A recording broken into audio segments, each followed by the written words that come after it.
జై శ్రీరామ్. శ్రీమాత్రే నమః. శ్రీ గురుభ్యో నమః. ఆగస్టు నెల 1వ తారీఖు నుంచి 2024 సంవత్సరం ఆగస్టు 1వ తారీఖు నుంచి 2024 సంవత్సరం ఆగస్టు 24వ తారీఖు వరకు కూడా శుక్ర భగవానుడు సింహరాశిలో సంచారం జరుగుతుంది.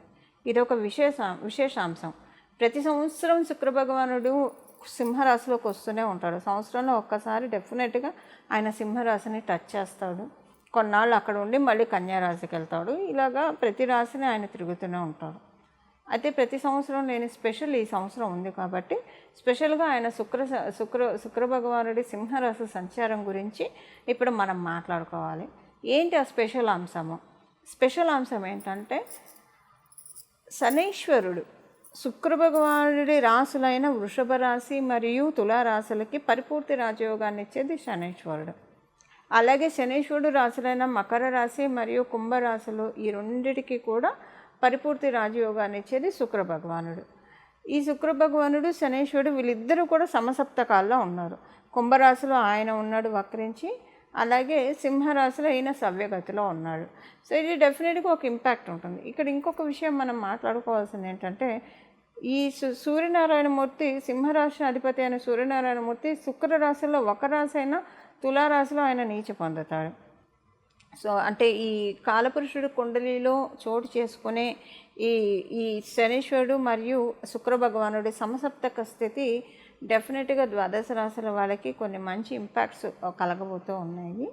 ఆ ఇంపాక్ట్స్ ఏంటి అసలు అంటే ఈ సమసప్తకంలో ఉండడం వల్ల ఇప్పుడు కుంభరాశిలో శనీశ్వరుడు ఉండడం వల్ల ఇది ఇంకా స్పెషల్ ఎఫెక్ట్ స్పెషలైజేషన్ అయింది. అదర్వైజ్ కాకపోతే కనుక ప్రతి సంవత్సరం లాగే శుక్ర భగవానుడు సింహరాశిలో వచ్చి వెళ్ళారు. అంతవరకు మీ జన్మజాతకంలో ఉండేది జనరల్గా ఉండే యోగాలే ఉంటాయి. కానివ్వండి, ఇక్కడ ఒక యోగము మనకి ఇప్పుడు ఖగోళంలో చోటు చేసుకోబోతూ ఉంది శనైశ్వరుడు మరియు శుక్ర భగవానుడు వల్ల. అదేంటంటే శశశుక్ర యోగం. ఈ శశశుక్ర యోగం ఎలా ఉంటుందంటే జనరల్గా శశబుధ యోగం కానివ్వండి, శశశుక్ర యోగం కానివ్వండి, మనీని అంటే మనకి పరాశర సంహితలో ఉన్నది ఏంటంటే డబ్బుల్ని ఇస్తుంది శశశుక్ర యోగం. అయితే ఈ డబ్బుల్ని ఇచ్చేది ఇప్పుడు శశబుధ యోగం కూడా డబ్బుల్ని ఇస్తుంది. శశబుధ యోగంలో వచ్చిన డబ్బులు ఏంటంటే చక్కగా కాపాడుకుంటారు. ఇప్పుడు ఒక చిన్న పిల్లల దగ్గరికి వెళ్ళి మనం చాక్లెట్లు 3 ఇచ్చామనుకోండి, మనమే ఇచ్చామనుకోండి ఒక 3 చాక్లెట్లు, తర్వాత వాటిలోంచి మనం ఒకటి అడిగితే నాయి అని పక్కన పెట్టేసుకుంటారు. వాళ్ళ దగ్గర ఏ ఉన్నా సరే ఎవరు పక్కన పెట్టేసుకుంటారు. అది శశబుధ యోగం. అంటే వచ్చిన ప్రతి రూపాయి కూడా చాలా ప్రీషియస్గా చూస్తారు, చాలా చక్కగా దాచిపెట్టుకుంటారు. పొందిగ్గా వాళ్ళ ఫైనాన్షియల్ ఇది ఉంటుంది. అంటే టూ మచ్ ఫైనాన్షియల్ డిసిప్లిన్ ఉంటుంది. ఈ శశశుక్ర యోగం ఎలా ఉంటుందంటే ఒక దాత అంతే. అలా డబ్బుల్ని శుభ్రంగా లగ్జరీస్కి, లావిష్ లైఫ్కి అలా అలా అలా ఖర్చు పెట్టేస్తూ ఉంటారు శశశుక్ర యోగం ఉన్నవాళ్ళు. వాళ్ళకి రావడం అలానే వస్తే వీళ్ళు ఖర్చు పెట్టడం కూడా అంతే చక్కగా ఖర్చు పెడతారు. సో వీళ్ళకి ఎలా ఉంటుందంటే ఖర్చు పెట్టే ఇది ఉంటుంది. అంటే అవసరమైన వాటికి ఖర్చు పెడతారు, ఒక్కోసారి అనవసరమైన వాటికి కూడా ఖర్చు పెడతారు. లగ్జరీస్కి, మెయిన్ కాస్మెటిక్స్కి శశశుక్ర యోగం ఉన్న వాళ్ళు పెట్టినంత ఇది ఇంకెవరు కూడా పెట్టరు. కాస్మెటిక్స్ కానివ్వండి, లావిష్ లైఫ్కే కానివ్వండి, ఇలాంటి వాటన్నిటికీ కూడా ఎలాంటి పీనాస్తనం చూపించకుండా చక్కగా ఖర్చు పెట్టేస్తారు. అలాగే ఇప్పుడు ఇది శశశుక్ర యోగము ఒక్కొక్క రాశిలో అంటే ఇది సమసప్తక దృష్టి వల్ల ఏర్పడుతుంది. వీళ్ళిద్దరూ కలిసి లేరు కానివ్వండి, సమసప్తక దృష్టి. ఇప్పుడు శనైశ్వరుడు శుక్ర భగవానుడిని చూస్తున్నాడు, శుక్ర భగవానుడు శనైశ్వరుడు వక్రించిన శనైశ్వరుని చూస్తున్నాడు. ఈ దృష్టి వల్ల శశశుక్ర యోగం ఏర్పడుతుంది. దీనివల్ల ఏమవుతుందంటే ఈ యోగం ఇది ఒక్కొక్క రాశిలో యోగము ప్రతి రాశికి ఇదే అప్లికేబిలిటీ ఉండదు. ఈ ఖర్చు పెట్టుకోవడము ఒక్కొక్క రాశి అంటే ఈ శశశుక్ర యోగం ఇంపాక్ట్ ఒక్కొక్క రాశిలో ఒక్కొక్క రకంగా ఉంటుంది. వాళ్ళిద్దరూ మళ్ళీ దృష్టి వల్ల ఏర్పడేది ఒక రకంగా ఉంటుంది, వాళ్ళిద్దరూ కలిసి ఉంటే ఒక రకంగా, ఇలా మనం మాట్లాడుకుంటూ వెళ్తే అనేకం ఉంటాయి. అయితే ఇప్పుడు మనకి కావాల్సిన అంశం ఏంటంటే సింహరాశిలో ఉండి సింహరాశిలో ఉండి ఈ యోగం ఏర్పడుతుంది. జనరల్గా మనకి పరాశర సంహితలో ఏంటంటే కుంభరాశిలో శనైశ్వరుడు ఉండి సింహరాశిలో ఏదైనా గ్రహాలు ఉంటే అదొక రాయల్ హానర్స్ని లీడ్ చేస్తుంది. రాయల్ హానర్స్ని లీడ్ చేస్తుంది. చాలా మంచి కాంబో యాక్చువల్గా.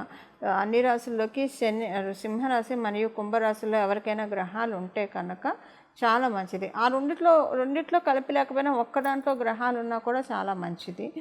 అలాగే రెండిట్లో ఉంటే ఇంకా అసలు సూపర్బ్, వాళ్ళ లైఫ్ చాలా బాగుంటుంది. అంటే వాళ్ళు చిన్నప్పటి నుంచి స్వయం కృషితో పైకి వచ్చిన వాళ్ళు అవుతారు. అంటే ఇప్పుడు మనం చూస్తూ ఉంటాం మన కళ్ళ ముందు ఎదిగిన వాళ్ళు, చిన్నప్పటి నుంచే స్ట్రైట్ అవే ఎదిగిన వాళ్ళని చాలామంది, అది కూడా ఇంకా మళ్ళీ రాకెట్ లాగా ఎదిగి జప్పని కింద పడకుండా ఆ ఎదుగుదల వాళ్ళకి ఇంకా పెంచుతుంది. మళ్ళీ వాళ్ళతో పాటు చాలామందిని అప్లిఫ్ట్ చేసే విధంగా ఉంటుంది. అలాగే ఇది ఉంటుందన్నమాట. అంటే ఇప్పుడు ఈ ఈ ఈ ఈ ఎదుగుదల కుంభరాశి సింహరాశిలో ఉన్న వాళ్ళ గ్రహాలు ఉంటే ఎదుగుదల ఎలా ఉంటుంటే వాళ్ళు ఎదుగుతారు, లివ్ అండ్ లెట్ లివ్ అనమాట. వాళ్ళ చుట్టుపక్కల ఉన్న వాళ్ళందరినీ కూడా వీళ్ళతో పాటు ఆటోమేటిక్గా రైజ్ అయిపోతూ ఉంటారు. వాళ్ళంతా స్టాండర్డ్ కాకపోయినా రైజ్ అవుతారు. ఇప్పుడు మనకి ఈ గూగుల్ ఇన్వెంట్ చేసిన వీళ్ళని మనం చూస్తే చిన్నప్పటి నుంచే వాళ్ళు అవన్నీ కూడా చాలా కష్టపడి ఫ్రేమ్ చేశారు. ఎంతమందికి ఆ టెక్నాలజీ ఉపయోగపడుతుంది చెప్పండి. ఇలాగా అంటే డైరెక్ట్గా కావచ్చు, ఇండైరెక్ట్గా కావచ్చు, వాళ్ళ వల్ల టూ మెనీ పీపుల్ బెనిఫిట్ అయ్యేది ఏదన్నా అలాంటివి ఏమన్నా పడితే అంటే ఆ కాంబో మేజర్గా మనకి కుంభరాశి మరియు సింహరాశిలో ఉన్న గ్రహాల వర్కింగ్స్ వల్లే 70% ఏర్పడితే ఇంక మిగతా 30% వేరే వేరే రాశులు అక్కడ ఉన్న డిగ్రీస్ వైజ్ వాటి ప్రకారం ఉంటుంది. ఇప్పుడు ఏంటంటే ఈ కుంభరాశిలో మరియు సింహరాశిలో ఉన్న ఈ యోగం అనేది 12 రాశుల వాళ్ళకి కూడా ఒక బ్లెస్సింగ్ డెఫినెట్గా ఇస్తుంది. లక్ష్మీ కటాక్షాన్ని ఇచ్చే మాసము, ఇచ్చే ట్రాన్సిట్ ఇది. లక్ష్మీ అమ్మవారు ఒక్కొక్కసారి మనందరికీ తెలుసు శ్రావణ మాసంలో లక్ష్మీ అమ్మవారు భూమి మీదకి వస్తుంది. అందుకే శ్రావణ మాసం మనం వరలక్ష్మి వ్రతం చేసుకుంటాం. శ్రావణ శుక్రవారాలు మనం చాలా చక్కగా జరుపుకుంటాం. ఆడవాళ్ళు జరుపుకుంటారు, మగవాళ్ళు కూడా దానికి పూర్తిగా పరిపూర్తి సహకారాన్ని అందిస్తారు. ఎక్కడ కూడా ఏమీ అడ్డు చెప్పరు, వాళ్ళకి కావాల్సినవన్నీ కొనిస్తారు. ఇప్పుడు నిజంగానే లక్ష్మీ కటాక్షం ఉన్న మాసం అండి అందరికీ కూడా, ద్వాదశ రాశుల వాళ్ళకి, ద్వాదశ లగ్నాల వాళ్ళకి. చూడండి మన అదృష్టం ఎలా ఉందంటే, మన అందరి అదృష్టం ఇది అనుకోకుండా శ్రావణ మాసంలోనే అంటే ఈ శ్రావణ మాసంలో వచ్చింది. ఇక్కడ శనీశ్వరుడు కూడా ఉన్నాడు. ఎప్పుడైనా లక్ష్మి వస్తానంటే కర్మకారకుడైన శనీశ్వరుడు అడ్డు చెప్తాడు. కుంభరాశిలో ఆయన ఉండడం వల్ల ఆయన ఇప్పుడు అడ్డు కూడా చెప్పట్లేదు, ఎందుకంటే ఇక అక్కడ రాయల్ హానర్స్ అందరికీ ఇవ్వాల్సిందే. సో ఇప్పుడు లక్ష్మీ కటాక్షం, లక్ష్మీ అమ్మవారి శోభ, లక్ష్మీ అమ్మవారి పరిపూర్తి కళలు అన్నీ కూడా మనకి అంతా భూమండలం మొత్తం విస్తరించి ఉన్న శుభ సమయము ఆగస్టు మాసంలో ఏర్పడుతుంది శశి శుక్ర యోగం వల్ల. దీన్ని మరి లక్ష్మీ అమ్మవారు అందరికీ అంటే చక్కటి యోగాన్ని ఇస్తున్నారు. అంటే ఎవరి అర్హతను బట్టి వాళ్ళ జన్మజాతకంలో ఉన్న పూర్వపుణ్య కర్మఫలం బట్టి. ఒకవేళ సపోజ్ కొంతమంది చాలా ఇబ్బందులు పడుతూ ఉన్నారు ఏదన్నా ఏ విషయంలోనూ, అందరూ ఫైనాన్షియల్గానే ఇబ్బంది పడాలని లేదు కదా, కొంతమంది రిలేషన్స్లో ఇబ్బంది పడతారు, కొంతమంది ఆరోగ్యంలో ఇబ్బంది పడతారు, ఒక్కొక్కరు ఒక్కొక్క రకంగా ఇబ్బంది పడుతుంటారు. ఏ విషయంలో అయితే డీప్గా ఇబ్బంది పడుతున్నారో ఆ విషయాన్ని అమ్మవారు హీల్ చేసేస్తుంది, క్యూర్ చేసేస్తుంది. ఒకవేళ జన్మజాతకంలో యోగం లేకపోయినా కూడా యోగం వచ్చే విధంగా మన చేత డెస్టినీ ఎప్పుడైతే డిసైడ్ చేసుకుంటుందో మనకి ఇవ్వాలని చెప్పి ఏం చేస్తే మనకు ఆ యోగం వస్తున్నా ఆ పనిని మనం చేస్తుంది. సపోజ్ ఒకరికి బాగా ఆర్థికంగా ఇబ్బంది, ఇప్పుడు మనకి కనకధార స్థితి కూడా అంతే కదండి. ఒక వృద్ధ బ్రాహ్మణ స్త్రీ మహాదారిద్ర్యంతో బాధపడుతుంటే శంకరాచార్యులు వారు వెళ్ళి అడిగినప్పుడు లక్ష్మీ అమ్మవారు పూర్వపు జన్మ పుణ్యం లేదంటే ఈ ఎండిపోయిన ఉసిరికాయ దానం చేసింది కదా తల్లి, ఇది చాలా అని స్తుతి చేస్తే అమ్మవారు కనక వృక్షం కురిపించినట్టు డెస్టినీ ఇవ్వాలనుకుంటే మన చేత అనుకోకుండా ఏదో ఒక మంచి శుభకర్మ మన చేత చేయిస్తుంది, అనుకోకుండానే మనం చేస్తాము.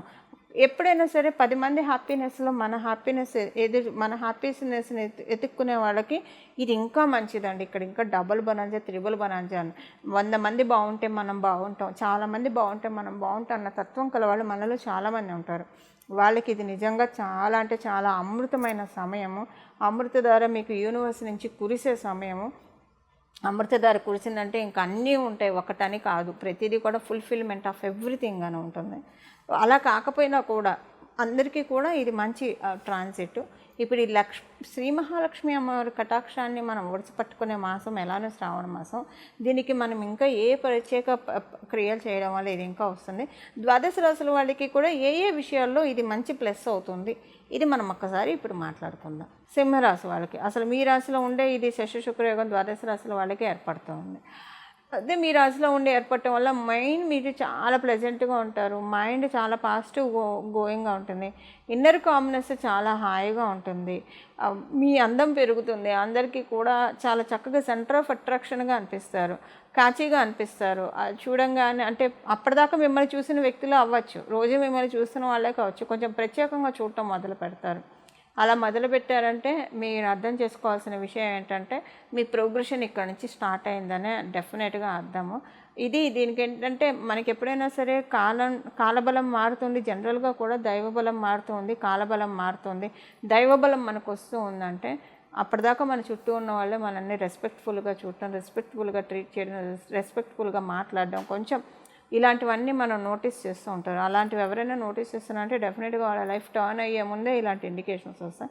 ఇప్పుడు సింహరాశిలో పుట్టిన వాళ్ళకి, సింహ లగ్నంలో పుట్టిన వాళ్ళకి ఈ ఇండికేషన్స్ వస్తాయి. అంటే లక్ష్మీ అమ్మవారు ఆగమనం మన జీవితాల్లోకి, ఆగమనం కాబట్టి ఈ ఇండికేషన్స్ డెఫినెట్గా చూస్తారు.